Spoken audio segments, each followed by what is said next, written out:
दत्तात्रेयाय नमः, दत्तात्रेयाय नमः, दत्तात्रेयाय नमः.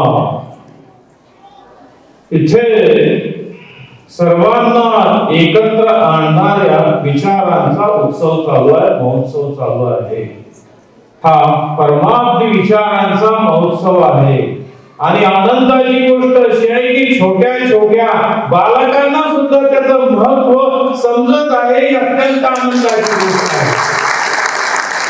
मोठ्यांना समजणारच ही गोष्ट एकदम सिद्धच आहे, सहसिद्ध आहे. छोट्यांना जी गोष्ट कळते ती गोष्ट जास्त मात्रेत मोठ्यांना समजत असते. आणि म्हणून या उत्सवाचा उपयोग होत आहे अशी जाणीव झाली आहे.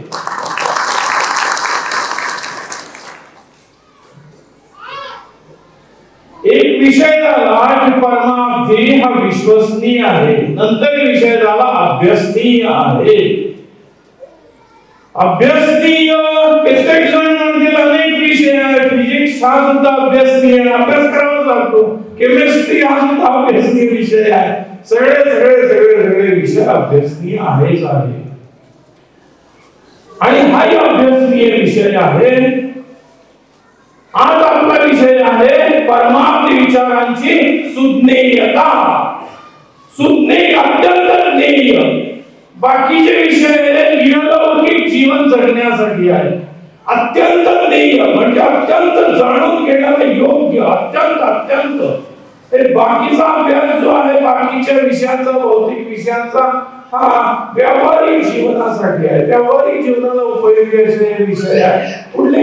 कुठलेही घ्या, कॉमर्स घ्या किंवा आर्ट्स, समजा विविध विषय घ्या, विज्ञानातील विविध विषय घ्या, ते सगळे विषय अभ्यासनीय जरूर आहे. परंतु त्यांना सुज्ञेय म्हणता येणार नाही. ते केवळ व्यावहारिक जीवनासाठी अत्यंत ज्ञेय हे अध्यात्मशास्त्र असते. कारण अध्यात्म विद्या ही सर्वोच्च विद्या आहे. अत्यंत आधिक्येन स्नेह म्हणजे आधिक्यपूर्वक अधिक असा जो ज्ञेय असतो तो सुज्ञेय असा भाग असतो. आधिक्येन ज्ञेयोस्ति सुज्ञेय. अधिक अत्यंत उत्तमत्वेन ज्ञेयोस्ति सुज्ञेय.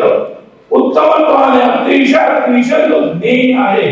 ज्ञेय म्हणजे तुम्हाला समजत ज्ञान, ज्ञाता, ज्ञेय ही एक असते, त्रिपुटी असते. ज्ञाता म्हणजे जाणणारा, ज्ञान म्हणजे जे काही आहे, आणि ज्ञेय म्हणजे विषय जे जाणून घ्यावयाचे आहे. ज्ञेयाचे ज्ञान होते ज्ञात्याला, अशी ही असते, त्रिपुटी असते. सुज्ञेय हा परमाब्दी सुज्ञेय आहे. परमाब्दी रस्ती सुज्ञेय म्हणजे अत्यंत जाणून घेण्यासाठी योग्य आहे. यात इतरही विषय जरी असले तरी मूळ विषय धर्म आहे, अध्यात्म आहे. यातील मूळ विषय आणि त्याच्या अनुषंगाने आपले विषय आहे.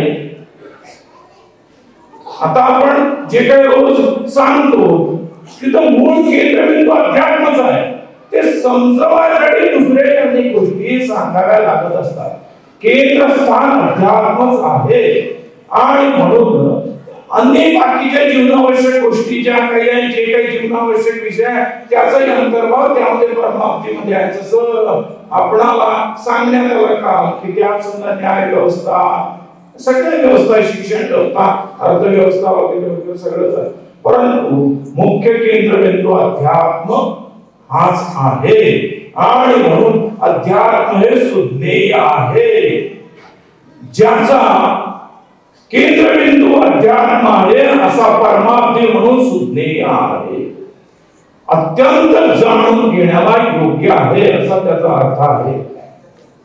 जगामध्ये बऱ्याच गोष्टी ज्ञेय असतात, जाणून घेण्यासाठी योग्य असतात. परंतु या विश्वामध्ये घडते काय? पुष्कळशी लोक काय करतात, गावात एखादं मंदिर असते किंवा चौक, तिथे एकत्र होतात आणि भलत्या सलत्या गप्पा करीत राहतात. अमक्याचं पोरगं बघा ते तसं बिघडलं, ती पोरगी बघा तशी बिघडली, ती बाई अशी वागते. तिथे सगळ्या गोष्टी 2 तास 3 तास समजा चर्मन चालू असते.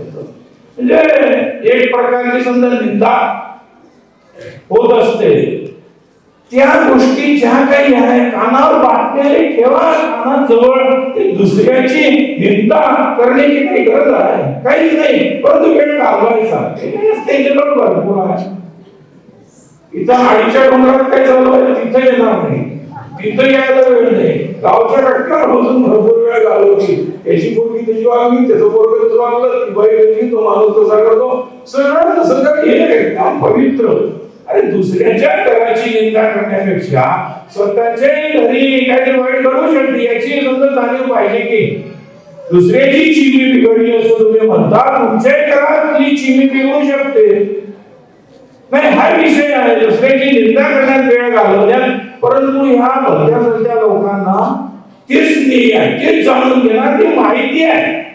तुमच्या कानावर येऊन असं काही म्हणणं नाही, माहिती आहे तेवढं डेव्हलप यायचं सोडून घ्यायचं. रोज रोज सुद्धा पेपरमध्ये भरपूर गोष्टी येत असतात. अमका अपघात झाला, त्यानं चोरी केली, त्यानं असं केलं, त्यानं तसं केलं. अरे ते काही समजा ध्येय आहे का सुज्ञ तर नवीच नाही, बातम्या आहेत त्या. त्यातलं जे काही आध्यात्मिक विषय असतील ते फक्त सुज्ञ आहे, त्या बातम्या आहेत. एकानं असं केलं, चोरी केली, दरोडा टाकला, या सगळ्या बातम्या, हिंसा केली. आणि त्यानं त्याचा खून केला. खून करण्याची विद्या सुज्ञ विद्या आहे काय, ते जाणून घ्यायचे. चोरी करण्याची विद्या सुज्ञ आहे. चोरीपासून संरक्षण करण्याचे उपाय हे सुज्ञ आहे. हे ध्येय आहे किंवा त्याला म्हणते व्यावहारिक दृष्ट्या ते सुज्ञ आहे. चोरी करण्याची विद्या शिकणं हे काही योग्य नाही. म्हणून चोरी जी विद्या ती काही सुज्ञेय स्वरूपामध्ये मोडत नाही. जे जाणून घ्याव्या लागले आपल्या उद्धारासाठी, या मानव जन्माचा उपयोग करून घेण्यासाठी जे काही जाणून घ्याव्यास हवे असते त्याला सुज्ञेय म्हणतात.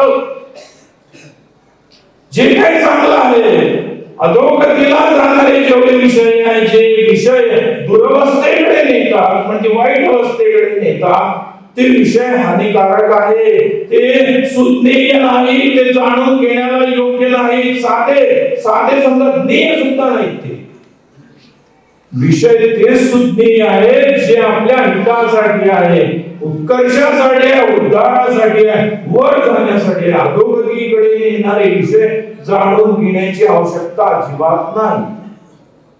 म्हणजे दुरवस्था जर होऊ द्यायची नसली, वाईट अवस्था जर होऊ द्यायची नसली, तर तसले विषय ज्या योग्य माणूस वाईट अवस्थेकडे जाईल तसले विषय जाणून घ्यायची अजिबात गरज नाही.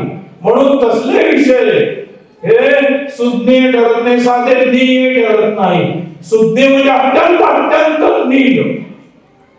ही काय राहणार, बाकीच्या लौकिक गोष्टी नाही.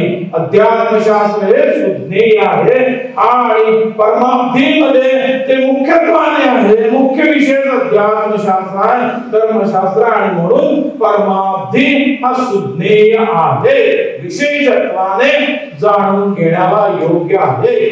हा आपला विषय आहे. एक संमेलन होणार होतं. ते संमेलन होतं फळ व्यापाऱ्यांचं. असतात नाही फळ व्यापारी भरपूर असतात, त्यांची काहीतरी मीटिंग, आपसात काहीतरी बोलूया, समजा चर्चा करूया, काय अडचणी येतात, काय आधीच्या काळातली गोष्ट करा. त्या सगळ्या व्यापाऱ्यांचं ते संमेलन होतं. तर व्यापारी काही असतात, छोटे व्यापारी आहे नाही, खेड्यात असतात, काय मोठे असतात डीलर. ते काय मोठे लोक आले, राष्ट्रीय समजा पातळीवरचे काही असले, हजार कोटीचे फळ व्यापारी आले. त्यांचं संमेलन होणार होतं. आता जे मोठे असतात, मोठे डीलर्स, तेच बोलणार तिथं स्टेजवर, बाकीचे लोक खाली बसलेले होते. तर ते आता मोठे पैसा जास्त झाला, त्यांनी अफू घेतली, अफूच खाल्लं, त्यांना चढली, नशा भरपूर चढली, मात्रेच्या बाहेर खाल्ला आणि बोलायला लागले. कुठं बोलून राहिलो, काय बोलून राहिलो त्यांचं त्यांना समजलं. एवढी वाईट अवस्था. जर चढली असली नशा तर ते माणूस बेभान असतो. कुठं काय एक सांगितला, जगात डाळिंबच खायला पाहिजे, त्याशिवाय दुसरं काही चालणार नाही. दुसरा म्हणला ते आंबेच खायला पाहिजे, दुसऱ्या फळाच्या विक्रीवर सुद्धा बंदी आणायला पाहिजे. तो आंब्याचा डीलर होता, आंब्याचा होलसेल डीलर होतो. एक म्हणला समजा सफरचंद शिवाय दुसऱ्या फळांवर बंदीच पाहिजे. तमाशा ते सगळे भरपूर चढली होती नमस्कार नशा आणि त्या अवस्थेमध्ये नशेमध्ये ते असं बडबडत होती. एक म्हणायचं आनंदास अतिशय फळ, दुसरा आणि तो पदार्थ सोड रे तू, तुझं बरोबर नाही, आवळ्यात किती व्हिटॅमिन सी आहे, आवळाच खायला पाहिजे, दुसऱ्या फळांवर बंदी आणायला पाहिजे. उपयोग काय आवळ्याचा? एक म्हणायचा नारळ, सगळीकडे नारळच खावं लोकांनी, दुसरं काही खाऊ नये.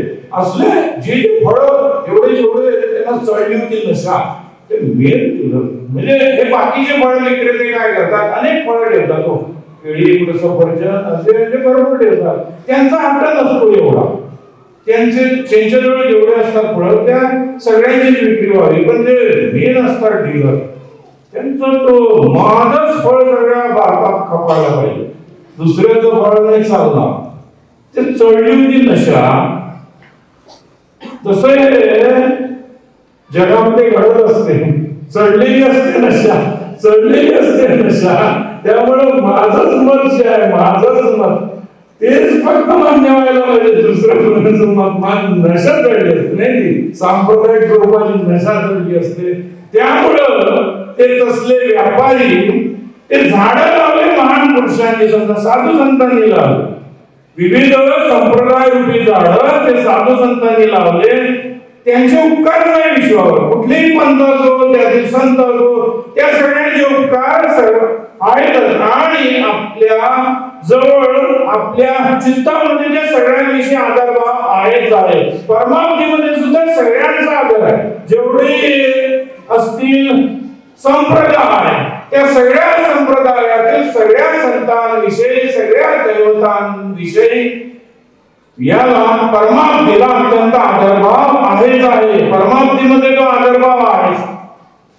सगळे संत महांत त्यांनी झाडं लावली आपापल्या पद्धतीनं, आपापल्या देश काळ भागाचा विचार करून त्यांनी एक एक संप्रदाय रूपी झाड लावलं. तेव्हा तर काही दिवसाले फळ आली, ते फळ विक्रेते डीलर झाले, मोठे मोठे डीलर भरपूर, त्यांच्यात चढली नशा चढली, आमचा माल भरपूर खपतो, बंधन बरळायला लागले, बंधन बरळतात. परमात्मा अशांच्या बरळण्यावर विश्वास ठेवत नाही, साधू संतांवर विश्वास ठेवतो. त्यांनी जे लिहून ठेवलं, त्यांनी जे मांडले, त्यांनी आपापल्या पद्धतीने जे आपल्या संप्रदायामध्ये जे काही सांगितलं त्या साधू संतांविषयी आदर ठेवतो. त्यांनी लावलेल्या झाडावर फळाचे बनलेले डीलर आहे, हे काहीतरी भलतच बरळतात, समाजात फूट पाडतात, तशांवर विश्वास ठेवत नाही, त्यांचा निषेध करतो. साधू संत मंत सगळ्यांमध्ये सगळ्यांनाच मानतो. जे काही खून केले समजा त्या सगळ्याच महापुरुषांविषयी परमात्मेच्या चित्तामध्ये अत्यंत आदर आहे.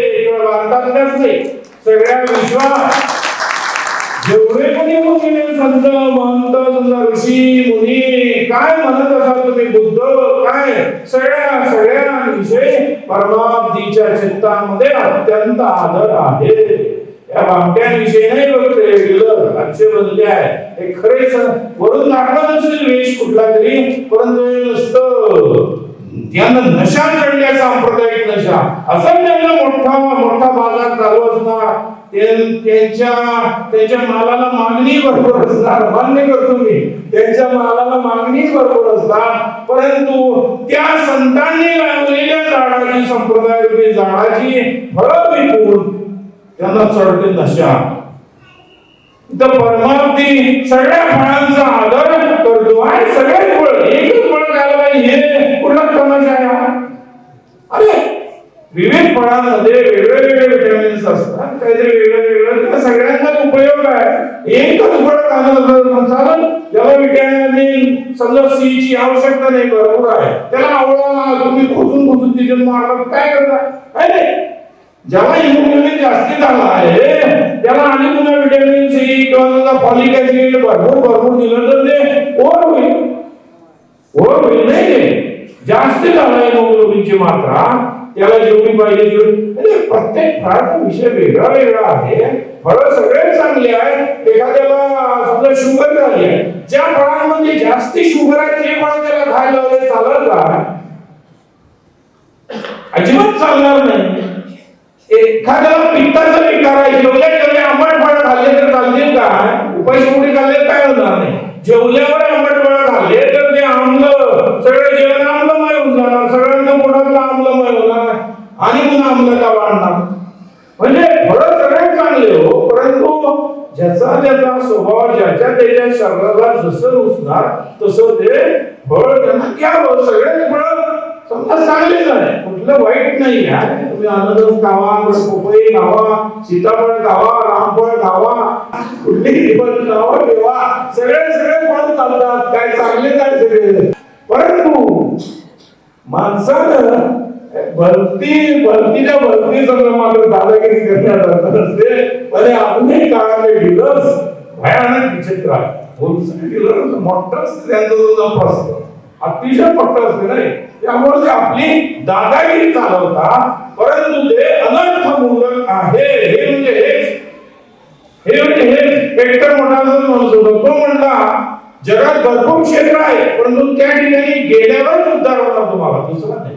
ते हातपाड होतो. मी जर अशा लोकांना हातपाड होतो, मोठे त्यांचं नाव असते, परंतु पूर्णपणे पागलाच असतात. त्यांना अध्यात्म कळत नाही, फक्त हे असले डीलर्स. जनता भोळी बाबडी आहे म्हणून ते वाढतात, नाहीतर यांची तेवढी लायकी नसते, यांची तेवढी अवस्था नसते. जनतेला पुढे सांगतात अरे नाही तर एवढे क्षेत्र निर्माण कशाला झाले, नाना दैवत आहे, नाना खेळ आहे. परंतु जिथं बुद्धिहीनता आहे, जिथं केवळ व्यापारच आहे, तिथं बंद सगळं भरणं चालू असते. ते परमात्मेला मान्य नाही, कधी मान्य होणार.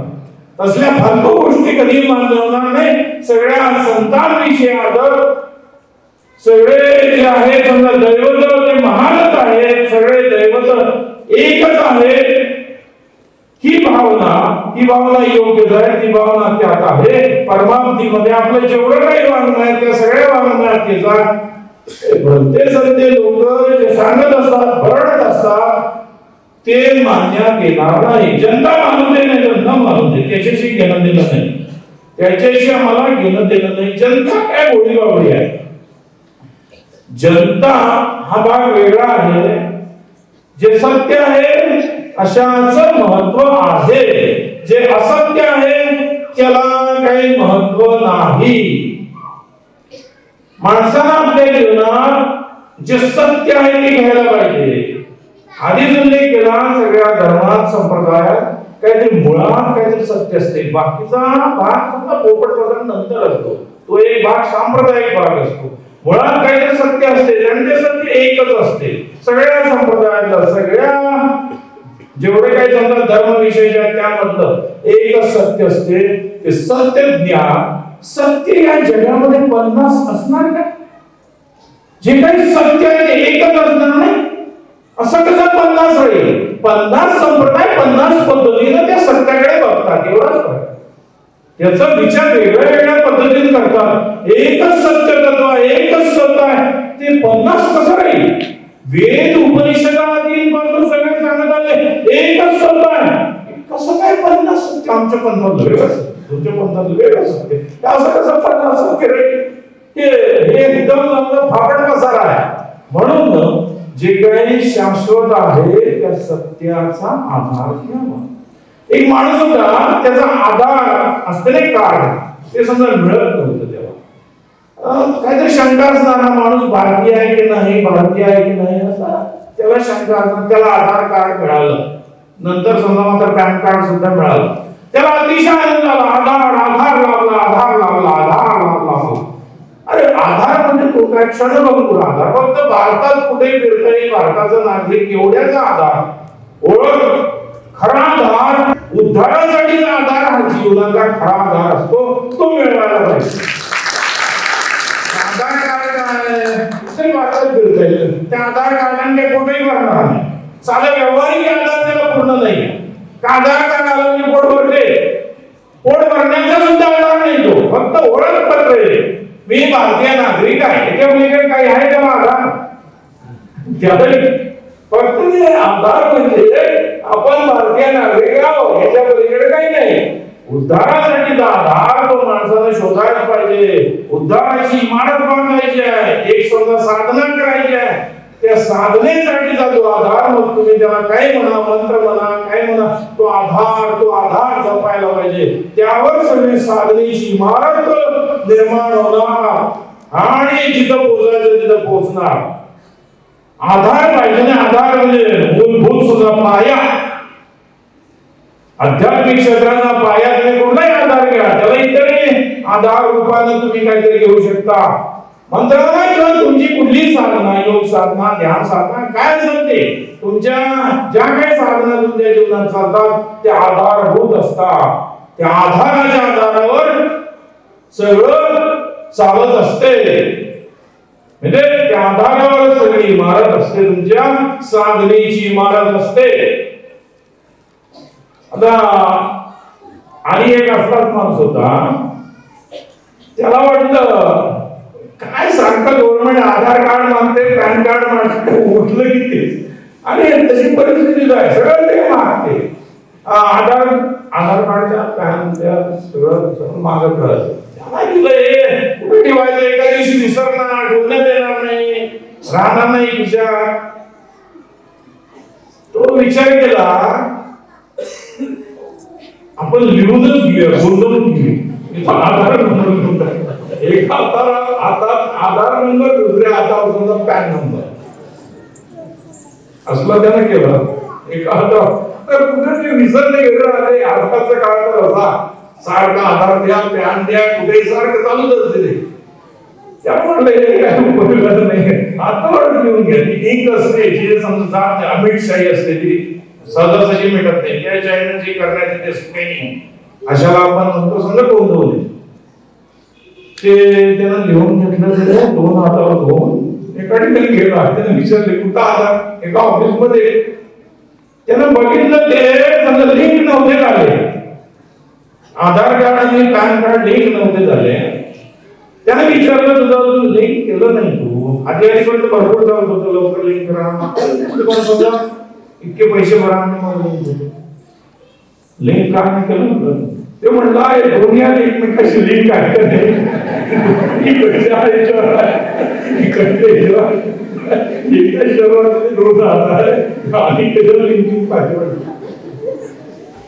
असले असतात. पण त्यातलं मर्म असा आहे, हे असली चालते काय गव्हर्नमेंट जवळ, गव्हर्नमेंट जवळ लिंक व्हायला पाहिजे. ते तसं तुमचा आधार, उद्धारासाठीचा आधार आणि पॅन नंबर म्हणजे समजा परमनंट अकाउंट असलेला नंबर, म्हणजे तुमचा कर्माचा साठा, जिथं पुण्यपाप, ते तुमचं परमनंट अकाउंट.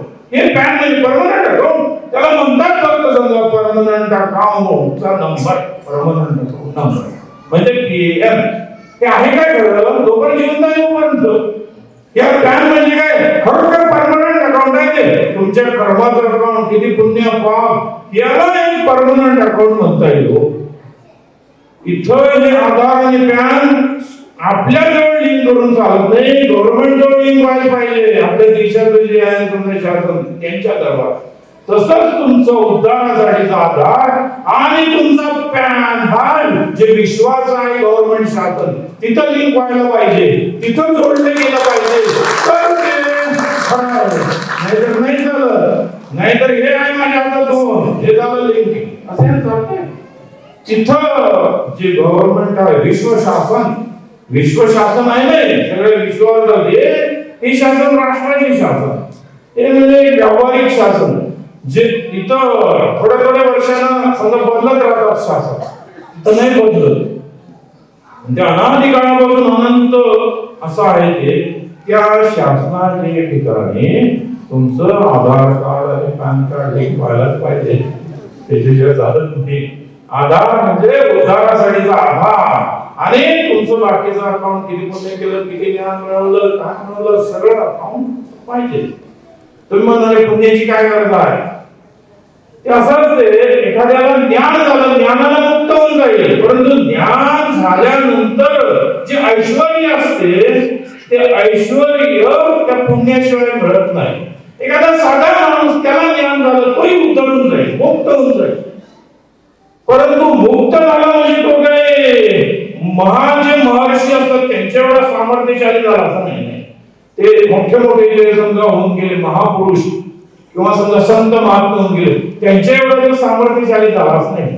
ती सामान्य माणसं मुक्त असतात, ती सुद्धा मुक्त असतात. फक्त फरक असा त्यांचं पुण्य अफाट असते. त्यांचं पॅन नंबर जे असतं ना त्या अकाउंटवर भरपूर पुण्य असते, भरपूर ज्ञान येईल, त्या ज्ञानाला मुक्त होऊन जाईल. परंतु जे पुण्य त्यामुळे त्यांच्यामध्ये त्या काळामध्ये तशा मुक्तावस्थेमध्ये त्यांच्या ठिकाणी विशेष ऐश्वर्य असते, विशेष असं सामर्थ्य असते.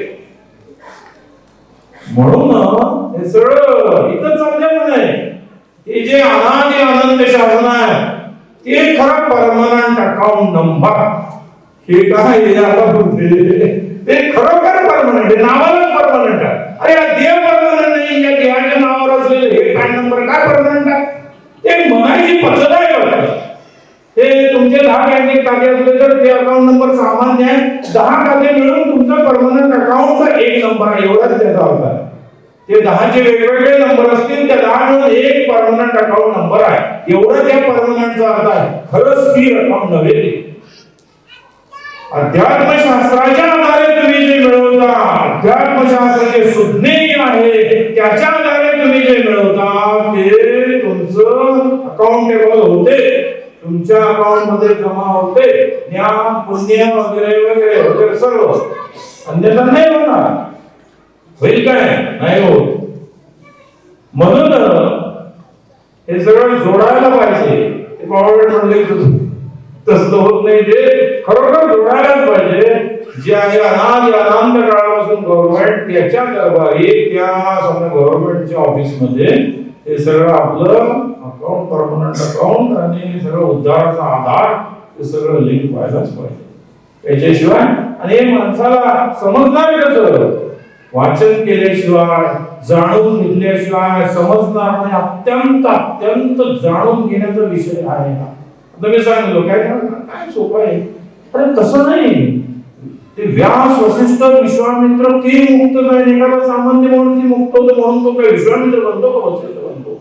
नाही बनत. नाही म्हणजे त्याचं ते अकाउंट मध्ये काही काय जमवून राहिला आहे, हा भाग महत्वाचा आहे.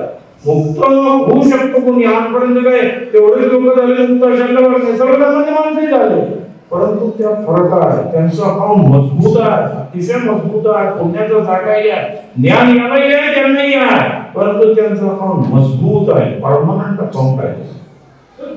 म्हणून हे सगळे विषय सुज्ञेय आहे, सुज्ञेय आहेत. हे सगळे आपलं वाङ्मय ज्यांनी वाचलेलं आहे त्यांच्या हे विषय ध्यानात आलेलेच आहे. आपल्या बऱ्याचशा वाङ्मयात हे विषय आलेलेच आहे. ज्ञान मिळाल्यावर सुद्धा जे ऐश्वर्य मिळवायचं असेल त्यासाठी पुण्याची सुद्धा आवश्यकता आहे. काही जण भोळे बांबडे म्हणजे नुसतं कर्माचा समजा निषेध करतात. ते फक्त त्यांचा निषेध म्हणजे फक्त हा माणूस मुक्त होईल एवढ्या पुरतच असते. त्याला मुक्तीशिवाय बाकी काही नको असते. मुक्त होऊ शकणार नुसते ज्ञानानं. बाकी ज्ञान झाल्यानंतर ऐश्वर्य ते मिळवायला ते पुण्याचा साठा असल्याशिवाय मिळत. असं कसं मिळत? तुला ज्ञान झालं मुक्त झालं आहे नाही. एक उदाहरण सांगतो. एक 2 माणसं आहेत. एक एकदम निर्धन आहे आणि एकदम अतिशय श्रीमंत आहे. दोन्ही मुक्तच आहे. मुक्त याचा अर्थ आपल्या व्यवहारिक भाषेत दोघे जण जेलमध्ये नाही आहे. दोघे जण जेलमध्ये नाही, मुक्त आहे. एक एकदम निर्धन आहे, पोटाला मिळत नाही, तोही मुक्त आहे. एखादा हाड श्रीमंत आहे, तोही मुक्त आहे. दोन्ही एकसारखे आहेत काय? मानव म्हणून एकसारखे आहे, तसे ते मुक्त आहेत. पण याची अवस्था वेगळी आहे, याची अवस्था वेगळी आहे.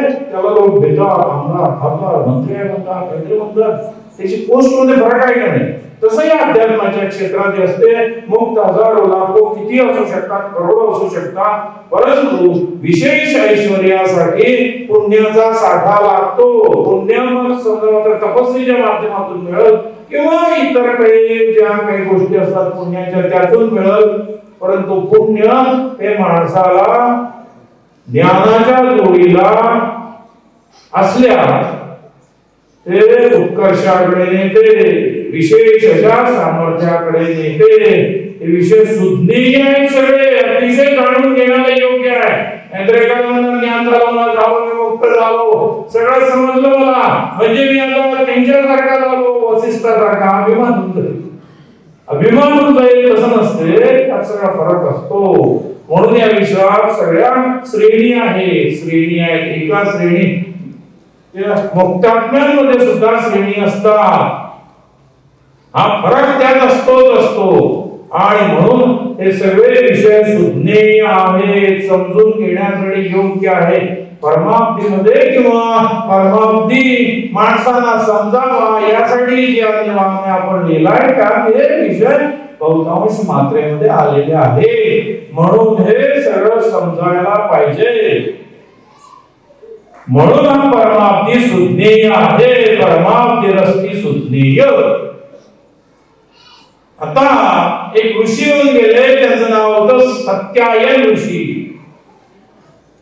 त्यांना असं वाटलं की आता झाला संसार झाला. एक त्यांना असा मुलगा होता, तो मुलगा जरा मोठा झाला 20-25 वर्षाचा. त्यांना वाटलं आता आपण हिमालयात चालत जाऊया नुसतं सुद्धा तप करायला. का होते ते मुक्तच नाही, समजा जेवण करताना मुक्त ज्ञान त्याला पूर्वी चालेलं. ज्ञान ते ऋषी मुनी साधू किती जणांना गर्भातच ज्ञान असते, असले महात्मे. त्याला मुक्त व्हायची काही पेच नाही. वामदेव ऋषी 100 वेळा जन्माला आले, तप केले. ते तर जिवंत असताना मुक्त होते, म्हणजे आधीच मुक्त, ते पोटातच मुक्त. समजा शुकदेव ते पोटातच मुक्त. असे कितीतरी महर्षी ते समजा मुक्तच होते. दुर्वास ऋषी समजा पोटातच मुक्त ज्ञानी. असे कितीतरी महर्षी जे ते मुक्त होण्यासाठी जन्म घेतले नाही, काही साधना करून मुक्त होणे हाच विषय. तपस्या आपलं सामर्थ्य समजा वाढवण्यासाठी हाच विषय. त्यांना मुक्तीचे काही नाही हो, ते जन्मतच मुक्त आहे. त्या मुक्तीसाठी काहीतरी करतात त्याला भाग नाही, किंवा एक लोकोत्तरासाठी काहीतरी करतील आणि नंतर ते मुक्तच असतात. विशेष सामर्थ्य मिळवण्यासाठी, विशेष ऐश्वर्य मिळवण्यासाठी, आध्यात्मिक ऐश्वर्य मिळवण्यासाठी ते तसं करीत असतात. म्हणून ते महर्षी हिमालयात त्यांनी सांगितलं पोराला की तू आता सांभाळून घे, मी हिमालयात जाणार आहे. तुझे काय असतील त्या घरच्यांना सांभाळून घे. त्यांना असं की नाहीच करशाची. मुलाला सांगितलं, मुलगा म्हटला ठीक आहे तुमची इच्छा काय. पूर्वीच्या काळात आजच्या एवढा मोह नव्हता, बाबा तुम्ही जाऊ नका तुमच्या जीवन जगू शकत असं काही नव्हतं. पूर्वीचा काळ वेगळा, त्याला त्याचं महत्व होतं. आताच्या काळात तेवढं महत्व राहिलं नाही. पोरगा एखादा साधू झाला त्याला वाटतं आपली संकट आला माझ्या, असं वाटतं आजच्या काळात. काय नाही वाटते नाही, अध्यात्माविषयी एवढी आवड नाही राहिली. ते एक काय उपयोग नाही असं वाटतं त्या गोष्टीचा. म्हणजे तिथल्या माणसांना नाही म्हणत जे लोक तसले आहेत तसल्यानं तसं वाटत गोष्टीचा काही उपयोग नाही. म्हणून ते तसल्या गोष्टींना असं समजत असतात, हीन समजत असतात. आमचा व्यवहार हाच मोठा विशेष. परंतु हे त्यांची कल्पना हे जे काही आहे धर्मशास्त्र त्या शास्त्राला मान्य नाही. म्हणून ते म्हटले की जातो हिमालयामध्ये जातो. हा मुलगा म्हटला सात्यायनी. सात्यायनचा मुलगा म्हणून त्या मुलाचं नाव झालाय सात्यायनी. मुलगा म्हटला तुम्ही चालले आणि पुन्हा केव्हा येता अजिबात अंदाज नाही, का तिथंच राहता पुढचा आयुष्य काही माहित नाही. माझ्या जीवनासाठी एखादा बोध काहीतरी द्या, एखादी तुमची आठवण मला सारखी येत जाईल, तुम्ही सांगितलेला बोध मला द्या. ते म्हणले ठीक आहे. एक त्यांनी आणलं भोजपत्र आणि भोजपत्रावर काहीतरी लिहिलं त्यांनी, ते त्यांच्या हातामध्ये समजा दिलं आणि ते गेले निघून. त्यांनी लिहिलं त्या भोजपत्रावर. त्यांना उघडून बघितलं तेव्हा त्यांनी लिहिलं होतं जे जगामध्ये सत्य ज्ञान आहे ते कधी सोडू नको. सत्य ज्ञानाचा जन्म सत्य ज्ञान हे तारक आहे, हे उद्धारक आहे, ते कधी सोडू नको. भंपक लोकांच्या नादाला लागू नको. हे भंते सत्य डीलर्स असतात त्यांच्या बोलण्यावर विश्वास ठेवू नको. हे सगळे जनतेला जाळ्यात ओढतात. हे आपल्या फळाचा व्यापार जोरात चालावा म्हणून करतात, त्यांच्यावर विश्वास ठेवू नको. नाही त्याचा अर्थ भलते सत्य आहे. सत्य ज्ञान तू सोडू नको. जो गाभा आहे वेद उपनिषद सगळ्यांचा गाभा, त्या गाभ्याला तो सोडू नको. ते केव्हा उघडून बघायचे. लोक मात्र सत्य सांगतात, काहीतरी सांगू शकतात, ते उघडून बघायचे, ते त्यांना आठवायचं. सत्य ज्ञान त्यावर विश्वास एवढा मोठा एका ओळीत लिहून दिलं, थोडं लिहून दिलं त्या भोजपत्रावर. आधीच्या काळात असले समजा नव्हते पेपर्स, त्यावर लिहून दिलं, ते त्यांनी जपून ठेवलं. त्यांना कधी वाटलं त्यावेळेस ते उघडायचे, पुन्हा त्यांच्यात ऊर्जा यायची. सत्यावर जगल्यानंच आपलं चांगलं होणार आहे. सत्य ज्ञान हेच उद्धारक आहे, तारक आहे. आणि दुसऱ्यांना ते त्याच ज्ञानाचा उपदेश करायचे. सत्य ज्ञान सुज्ञेय आहे. बाकीचा हा पण पसारा असतो, हा बाह्य भाग असतो. शेंगदाणे असतात, ते वरच्या सुद्धा टरफलाचं महत्व आहे का आतल्या शेंगदाण्याचा? आतल्या टरफल आहे का?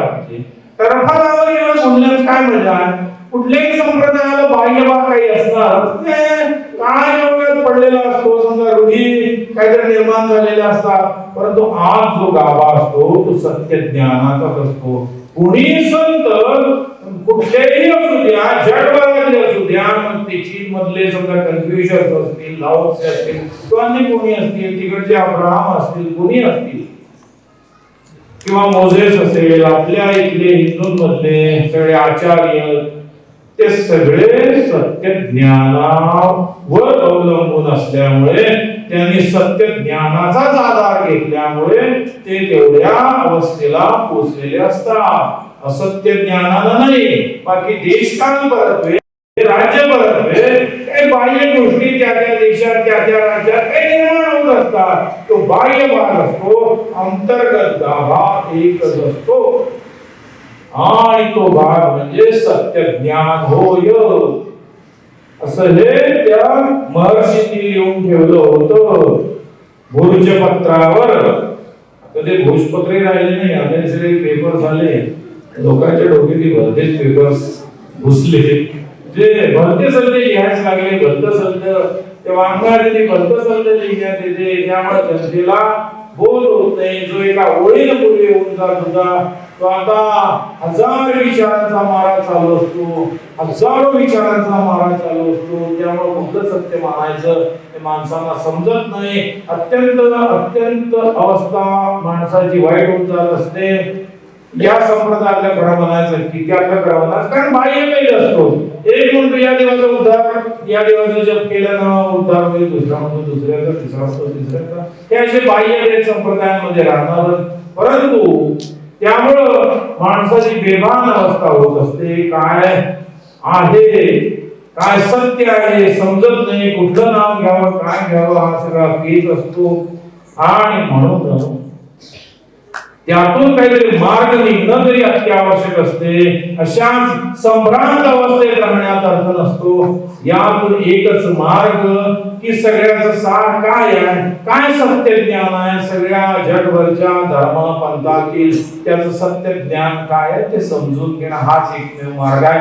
सर्वसामान्य माणसावर पुस्तक वाचू शकत नाही. त्यातलं वाचले तरी त्यांना व्यवस्थित आकलन होईल अशातला भाग नाही, ते समजल अशातला भाग नाही. आणि म्हणून हजारो लाखो पुस्तकं सगळे वाचू शकत नाही. आणि ते सत्य ज्ञान मिळवणार कसं? उलट जेवढे जास्त वाचते तेवढे त्यांच्या डोक्यामध्ये संभ्रम वाढू शकतो. यात तर असं लिहिलं, त्यात तर तसं लिहिलं, त्यात तर तसं लिहिलं, ते असं त्यांच्या डोक्यात राहू शकते. म्हणून यातून मार्ग काढण्यासाठी परमाप्ती आहे. तुम्हाला योग्य असे आकलन होईलच अशातला भाग नाही. सगळे संत महान, सगळे महान आहे, सगळे जे आहेत रूप ते सगळेच एकदम थोर आहे. त्या सगळ्यांच्या संबंधित जेवढे काही संप्रदाय असतील, जेवढे काही धर्मविशेष असतील, त्याचा सार हा सुज्ञेय आहे. हा विशेषत्वाने जाणून घेण्यास योग्य आहे. याचं कारण काय? तुमचा वेळ वाचला घेऊ. हजारो पुस्तक वाचायला एक परमात्मी वाचायला वेळ नाही म्हणतो. आणि हजारो पुस्तकं काय वाचणार नाही म्हणल्यावर संभ्रम राहणार. आणि वाचून आशय नाही मिळाला तर संभ्रम वाढतच राहणार. संभ्रम दूर व्हावा म्हणून परमाप्ती आहे. ते एकूण सार आहे सगळ्या धर्म पंथांचं, सगळ्यांचं आहे. तुम्ही जसं वाचाल तसं तसं तुम्हाला समजून येईल की एवढे संप्रदाय याला कसं एकत्र जोडलाय, किती भेदाचे मुद्दे कसे दूर केलेले आहेत. या विश्वामध्ये असंख्य मुद्दे असे आहेत ज्यावरून भेद चालू असतो, जगामध्ये भांडण चालू असतात. ते सगळे मुद्दे कशा रीतीने त्यात हाताळण्यात आलेले आहेत ते तुम्हाला समजून येऊ शकत असते. म्हणून हा परमाब्धी विशेषत्वाने ज्ञेय आहे, परमाब्धी सुज्ञेय आहे. तुमचा बराच वेळ वाचला, तुमच्या संसाराला वेळ समजा केव्हा दिला असता आणि सगळ्या धर्मपंथांचा सार समजून घ्यायला वेळ केव्हा मिळाला असता. तेवढा वेळ तुमचा वाचला, फक्त परमाब्धी तरी वाचा एवढी अपेक्षा आता आहे. आता एक उदाहरण आपल्याला सांगतो. आत्ताच आपल्याला सांगितलं उद्धारासाठी आधार मिळवावा लागतो, आहे आवश्यकता आहे. हे सांगण्यासाठी तुम्हाला आधार संबंधी सांगितलं, कारण एक आधार कार्ड. आता आधार कार्ड वरून काही घोटाळे होऊ शकतात. आता आधार सांगतो, आधार कोणाला काय वाटते, मी बऱ्याच जणांना म्हणतो तुमचा आधार नंबर कोणाला देऊ नका, तुमचं थंब वगैरे कोणाला सांगू नका. त्याचं कारण कसं आहे, आता तुम्ही पेपर मध्ये वाचता आधारचा डाटा चोरला, तुम्ही म्हणणार का ऍड्रेस आणि आमचं नाव म्हणजे आमचा काय डाटा झाला तो. अरे तसं नसते ते. तुम्ही जिथं जिथं आधार कार्ड दिलेलं आहे याची झेरॉक्स तिथं तिथं लिंक झालं का नाही, ते तुमचे बँकेत अकाउंट असेल कुठं असेल ते आधारचा डाटा म्हणजे तुमचा आधार नंबर जिथं जिथं पोहोचलाय त्या ठिकाणी ते पोहोचला म्हणजे आहे. त्या आधारावरून त्यांना सगळी माहिती मिळू शकते. याला म्हणतात डाटा चोरी. आधार म्हणजे तुमचा डाटा चोरीला गेला. आधार कार्ड डेंजरस, आधार कार्ड आले कसले विषय चालूच होते. याला समजा चोरण्यात येईल. बाकी सर्वसामान्य माणसांना समजत नाही ते काय चोरणार आहे, आमचा पत्ता चोरून काय मिळणार असं वाटते. परंतु आणि त्यातून नंतर ते बाकीचा उद्योग करू शकतात. पण यासाठी आधार कार्डचा डाटा तुमचा सुरक्षित राहावा म्हणून गव्हर्नमेंटने एक वेगळी योजना काढली आहे, हे सुद्धा सांगतो. आधार कार्ड तुमचं अनेक ठिकाणी मागतात, तिथं तिथं ते सगळं पोहोचलं. तुम्ही जेवढे व्यवहार केले काय केले तिथं तिथं सगळीकडे आधार कार्ड तुमचं गेला म्हणजे ते सगळी माहिती एखाद्यापर्यंत पोहोचू शकते नुसत्या आधारमुळे. म्हणून याला म्हणतात आधारच्या द्वारे आधार नंबर माहित झाला की डाटा चोरला जातो. आता आधार असं होऊ नये याच्यासाठी गव्हर्नमेंटने योजना काढली ती म्हणजे व्हर्च्युअल आयडी. ती आधार नंबर असतो, तो आधार नंबर तो जरा मोठा नंबर असतो, 16 अंकी असतो नंबर. तो समजा 16 अंकी हा समजा 12 अंकी तो 16 अंकी नंबर असतो. तो व्हर्च्युअल आयडी म्हणजे एक प्रकारची रक्षणाची यंत्रणा. व्हर्च्युअल म्हणजे तो आभासी नंबर आहे, हा ऍक्च्युअल नंबर आहे तुमचा आधार नंबर. तो व्हर्च्युअल आहे, आभासी नंबर आहे. तो तुमच्या जीवनासाठी फिक्स नाही. तुम्ही आज काढला आणि नंतर थोड्या दिवसांनी जरी बदलला तरी तुम्हाला बदलता येतो. तुमचा व्हर्च्युअल आयडी आधार नंबर पण व्हर्च्युअल आला, तो बदलता येतो. तुम्ही ई-केवायसी जर करीत असेल तर तुम्हाला बँकेत तो नंबर वापरता येतो, हा नंबर द्यायची गरज नाही. अशी ती गव्हर्नमेंटची योजना. ई-केवायसी म्हणजे फॉर्म भरून नाही की हे समजा डायरेक्ट ते समजा नेटच्या माध्यमातून तसं असलं तर ते त्याला व्हर्च्युअल आयडी चालत असतो आणि अन्य काही ठिकाणी त्याचा उपयोग लोक समजा करतात. म्हणून काही जण आपला आधार डाटा चोरू नये आधार नंबरवरून, म्हणून आजकाल गव्हर्नमेंटची सुविधा आहे की व्हर्च्युअल आयडी काढा. म्हणजे थोडे जण ज्यांना त्याचं ज्ञान आहे ते लोक काढतात. हा असा भाग असतो म्हणजे सुरक्षा यंत्रणा, सुरक्षा. तसंच हा उद्धारासाठीचा जो आधार आहे तुझा मंत्र काय असेल त्याची सुरक्षा यंत्रणा पाहिजे का नाही. हे भामट्यांपासून सुरक्षित ठेवायला पाहिजे. नाहीतर भामटे म्हणले तू काय म्हणतो त्याला काय उद्धार होत नाही. आता तू म्हणतो तुमच्यावर अविश्वास ठेवतील, तुम्हाला अविश्वासी बनवतील, तुमचं आधार नष्ट करतील ते. म्हणजे तुमच्या अध्यात्म साधनेचा आधार नष्ट करू शकतात. म्हणजे अशी माणसं असतातच. तुमचा उद्धाराचा आधार जो निवडलाय, तुमचा जो पाय आहे ते त्याला नेस्त नाबूद करू शकत असतात. म्हणून त्याची सुरक्षा आवश्यक आहे. ज्याप्रमाणे त्या आधार डाटाला समजा सुरक्षित ठेवण्यासाठी व्हर्च्युअल आयडीचा वापर होतो, त्याच पद्धतीने या उद्धाराच्या दाराला सुरक्षित ठेवण्यासाठी काही सुरक्षा यंत्रणा असणे अत्यावश्यक आहे, हे समजून घेणे गरजेचे आहे. नाहीतर कुणी भलतं बोलणार, मनगट पाहिजे, पूर्ण विश्वास पाहिजे, या माझा उद्धाराचा आधार झाला, यावर होणारच. कोण सोडतो टाटा म्हणून? कोणाची हिंमत नाही, कोणाची हिंमत नाही. दुबळ्या माणसाला लोक मारतात, दुबळ्या माणसाला लोक फसवतात. ज्याचं मन स्थिर नाही, ज्याच्या मनामध्ये पूर्ण विश्वास नाही, दृढ नाही ज्याचं मन, त्या माणसाला फसवीत असतात. ज्याच्या मनामध्ये दृढ विश्वास आहे, तो दृढ विश्वास तुमचा उद्धाराचा आधार वाचवत असतो. दृढ विश्वास हा एक प्रकारची रक्षणाची यंत्रणा रूप असतो. उद्धार म्हणजे जे काही आहे त्या ती रक्षणाची यंत्रणा म्हणजे तुमचा दृढ विश्वास, तुमची पूर्णपणे असलेली एक प्रकारची निष्ठा, अत्यंत निष्ठा, ही दिव्य सुरक्षा यंत्रणा रूपिणी असते. हा बरा महत्वाचा. ज्यांना काढायचं ते काढू शकतात. ते काय आवश्यक नाही. तुम्ही आपलं विशेष समजा धोरणाने जी अति मोठी माणसं असतात ते त्या व्हर्च्युअल आयडीचा आधार घेत असतात, त्यांचा अति मोठा असते. सर्वसामान्य माणसाचं एवढा काही असत नाही व्यवहार, परंतु जी मोठी माणसं आहेत ते त्या व्हर्च्युअल आयडीचा आधार घेत असतात. आधार आपला जो काही डाटा असतो तो डाटा सुरक्षित ठेवण्यासाठी. परंतु या जीवनामध्ये आपलं जे काही आहे उद्धाराचं साधन, आपला जो उद्धाराचा आधार, तो आधार व्यवस्थित टिकवून ठेवणे अत्यंत गरजेचे आहे. त्याला सुरक्षित ठेवणे आवश्यक आहे. तो जर गेला तर उपयोग नाही, उपयोग नाही. पण या सगळ्या बाबी सुज्ञेय आहे, हे सगळं सुज्ञेय आहे, अत्यंत अत्यंत जाणून घेण्यास योग्य आहे. नाहीतर तुमचं उद्धाराचं साधन जे साधन आहे, जो आधार आहे, तोही हिरावून घेतील आणि तुम्हाला मोकळं सोडून देतील. असले लोक असतात. भामटेगिरी भरपूर आहे, भरपूर डीलर आहे, फालतू धंदे करणार नाही आहे, भरपूर आहे, भरपूर आहे. ते वेश वगैरे वेगळा करून तुमच्या डोक्यात विभ्रम निर्माण करतात आणि भलतेच डिलिंग करतात. त्यांचं एक फक्त लौकिक स्वार्थानं भरलेले लोक आहेत, केवळ लौकिक स्वार्थ, बाकी काही नसते. आणि त्यामुळं अशामुळं होत नाही. जे खरं ज्ञान आहे, सत्य ज्ञान आहे, ते उद्धारक आहे.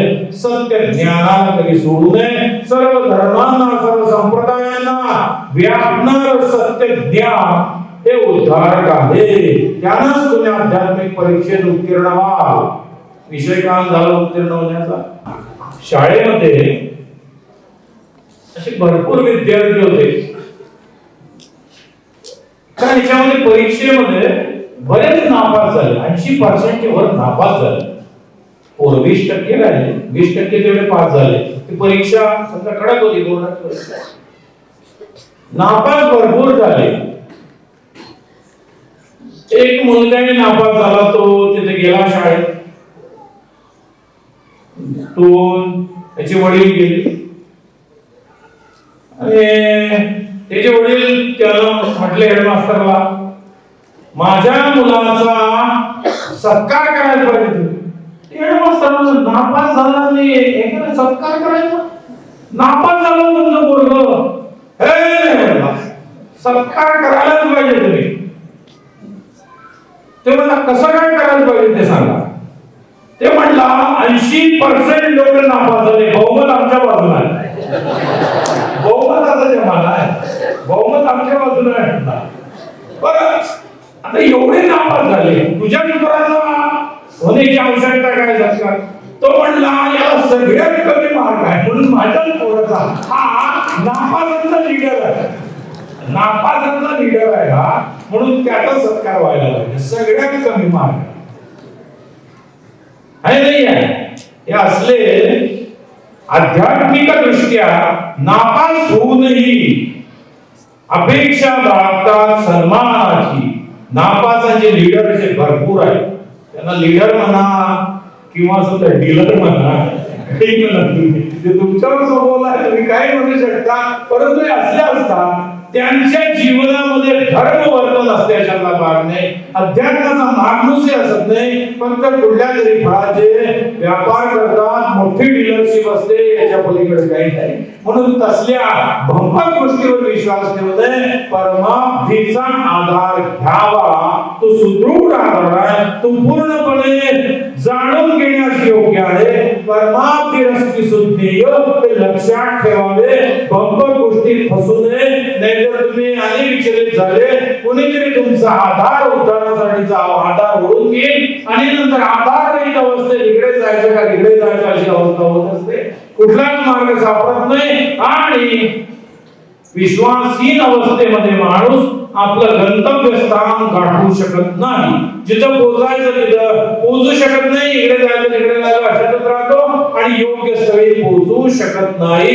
म्हणून या अशा विचित्र लोकांपासून, नापासांच्या लीडर पासून, जे नापासांचे नेते आहे, अरे बहुमताचा काय संबंध आहे या? कोणी म्हणते आमचं मानणारे एवढे आहे, तिथं मानणाऱ्याचा संबंध नाही आहे. जे सत्य असते ते एकालाही समजलं, हजारला नाही समजणार. सत्य हे काय बहुमतावर आधारित नाही आहे. जनता नाचते काय, समजा आता सांगितलं तिनं मुलीनं की हर्षित डबा म्हणतो समजा डोंगरा एवढं आहे नाही, भरपूर आकरण झाला, डोंगरा एवढं पाप झालं आणि केवळ किंचित राहिलं पुण्य. म्हणजे कोणाची बाजू जास्ती आहे? नापासाची जास्ती आहे ना, नापासाची लीडरही भरपूर आहे नाही. याचा अर्थ काय? हर्षित डबाचे बोलण्याचा अर्थ काय? पण हाच आहे नाही, नापासांची संख्या भरपूर आहे आणि ते बहुमताच्या जोरावर आमचंच खरं, आमचाच करा सन्मान. नापासांचे बापही बसले ते म्हणतात माझ्या पोराचा सन्मान व्हायलाच पाहिजे, त्याला सगळ्यात कमी मार्ग आहे. नापासांमध्ये तो मोठा आहे, एक नंबर आहे. असली समजा दुनिया आहे. म्हणून जग जसं दिसते तसं ते असते अशातला भाग नाही. त्यावर भुलून जाऊ नये. बहुमतावर अध्यात्म आहे अशातला भाग नाही. एखादा मुनी, एखादा तपस्वी, एखादा ऋषी एकटा चांगला राहत असेल तरी त्याच्या सामर्थ्याला महत्व आहे. त्याने जे काही सत्य ज्ञान मिळवलं त्याला महत्व आहे. ते बाजार दुनियांच्या गोष्टींना महत्व नाही. हे लक्षात घ्यायलाच पाहिजे, लक्षात घ्यायलाच पाहिजे. व्यापारीपणा हा वेगळा असतो आणि सत्य ज्ञान एकालाही करू शकते, लाखोलाही करणार नाही असा भाग आहे. आणि ते वास्तवच आहे. तुम्ही काही वाचा, त्यात हे सांगितलंय हजारोमध्ये एखाद्याला करू शकते असं सांगितलंय नाही. तुम्ही किती सगळीकडे केलं, सगळीकडे तसंच आहे. म्हणून ते बहुमतावर आधारित नाही. बहुमतावर मंत्री बनणं, आमदार होणं, कुठं एखाद्या देशाचा हे होऊ शकते बहुमताच्या आधारावर. अध्यात्म बहुमताच्या आधारावर चालणार नाही, अजिबात चालत नाही. नाहीतर जिकडून बहुमत तिकडेच ते राजकारण चालते. बाकीच्या गोष्टीच्या ज्या काही गोष्टी असतात समजा सामाजिक अशा ठिकाणी बहुमतावर चालल, अध्यात्मिक क्षेत्रात बहुमत चालते. पण काही लोक तसलेच असतात, माझ्या पोराचा सन्मान करा. आणि होतोय नापासांचा जास्त सन्मान होतो, नापासांच्या लीडरचा जास्त सन्मान होतो. ही आजची अवस्था आहे. सत्य समजून घ्यायला कोणाला वेळ नाही. कोणाची तरी लिडरशिप करायची एवढीच आहे, ती नापासांची का असेना, लीडरशिपची इच्छा आहे. म्हणून अशा जाळ्यामध्ये, भ्रामक जाळ्यामध्ये अजिबात फसू नये. माणसानं सत्य काय आहे ते जाणून घेण्याला योग्य आहे, ते सुज्ञेय आहे, ते समजून घ्यावे. परमार्थी असते सुज्ञेय आणि त्यासाठी तुम्ही परमार्थीचा आधार घ्यावा. परमार्थी सुज्ञेय आहे, अत्यंत अत्यंत जाणून घेण्यास योग्य आहे. दत्त दत्त दत्त